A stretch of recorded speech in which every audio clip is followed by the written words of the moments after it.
जय हिंद। मौसम विज्ञान केंद्र जयपुर से मैं राधेश्याम शर्मा आप सभी का स्वागत करता हूं। आज दिनांक 27 अक्टूबर है और हम बात करेंगे राजस्थान में आगामी दिनों में बारिश के पूर्वानुमान की।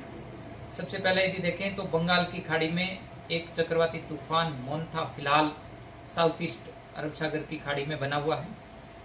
इस सिस्टम के धीरे धीरे अगले 24 घंटों में और तीव्र होकर सीवियर साइक्लोनिक स्टॉर्म के रूप में बनने और आंध्र प्रदेश तट की तरफ आगे बढ़ने की संभावना है। इसके अलावा अरब सागर की खाड़ी में फिलहाल एक डिप्रेशन सिस्टम बना हुआ है और उत्तर पश्चिमी भारत के इलाकों में फिलहाल एक पश्चिमी विक्षोभ भी सक्रिय है। इन तीनों सिस्टम के कंबाइंड इफेक्ट से यदि देखें तो दक्षिणी और पूर्वी राजस्थान के कुछ भागों में पिछले 24 घंटों से ही रुक रुक कर मध्यम से तेज बारिश का दौर जारी है। पिछले 24 घंटों में यदि देखें तो कोटा संभाग में कहीं भारी बारिश भी रिकॉर्ड की गई है। सर्वाधिक बारिश खातौली कोटा में 69 mm रिकॉर्ड की गई है।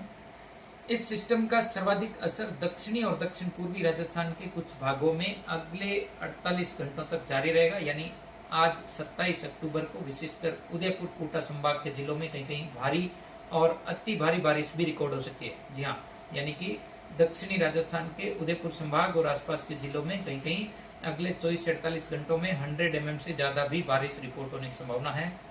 इसके अलावा अजमेर, जयपुर, भरतपुर और जोधपुर संभाग के भी कुछ भागों में मध्यम से कहीं कहीं तेज दर्जे की बारिश रिपोर्ट होने की प्रबल संभावना है। 28 अक्टूबर को भी इस सिस्टम का असर बारिश के रूप में जारी रहेगा, कहीं कहीं भारी बारिश होने की संभावना है।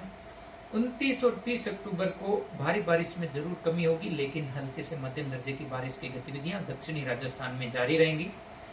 इसके बाद भी यदि देखें तो 1 और 2-3 नवंबर को भी दक्षिणी राजस्थान में हल्की मध्यम बारिश का दौर रहेगा। वहीं पश्चिमी राजस्थान के जोधपुर संभाग के जो दक्षिणी भाग है उनमें भी 31 नवंबर तक कुछ भागों में बारिश की गतिविधियां रहेगी।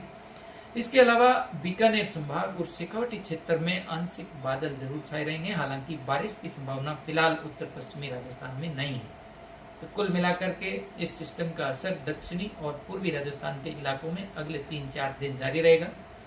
लगातार बारिश और बादल छाए रहने की वजह से दिन के अधिकतम तापमान में अगले 48 घंटों में 5 से 8 डिग्री सेल्सियस की बड़ी गिरावट होगी। इसके बाद यदि देखें तो बारिश की गतिविधियों में कमी होने के बाद न्यूनतम तापमान में फिर से गिरावट होने की संभावना है। धन्यवाद।